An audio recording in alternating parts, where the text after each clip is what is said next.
कुठल्याही थराला जाऊ शकतात ती. अगं अम्मा, म्हणून काय झालं? त्यांना घाबरायचं नाही अम्मा. अशा माणसांना जशास तसं उत्तर दिलं पाहिजे. आणि अम्मा, आपण त्यांच्याकडून कर्ज घेतलंय आणि तेही भरमसाठ व्याजावर. आपण लुटलं नाहीये त्यांना किंवा त्यांचे पैसे बुडवणारी नाही आहोत. सगळं मान्य, पण कशाला उगाच त्यांच्याशी पंगा घ्यायचा म्हणते मी.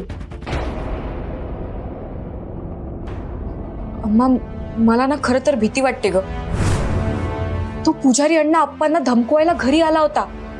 अप्पांवर हात उगारला होता त्याने. आणि मला ना 100% खात्री आहे, दिवाळीच्या आदल्या दिवशी आपल्या घरावर जी दगडफेक झाली ती त्यानेच केली.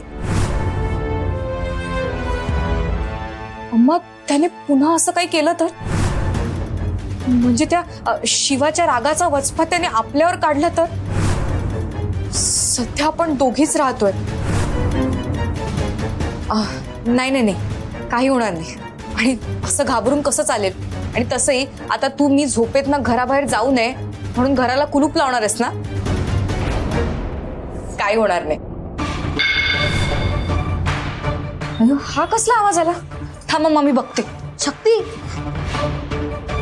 शक्ती थांब. तू तू कोणाला तरी फोन कर. शिवाला फोन कर. अम्मा, अगं तो पुजारी अण्णा आणि त्याची माणसं असतील. आणि मी मगाशी सांगितलं ना तुला, अशा लोकांना घाबरून नाही चालणार. त्यांना भिडायला हवं. बघतेस त्यांना कोण आहे ते. अयो शक्ती, शक्ती कोण आहे?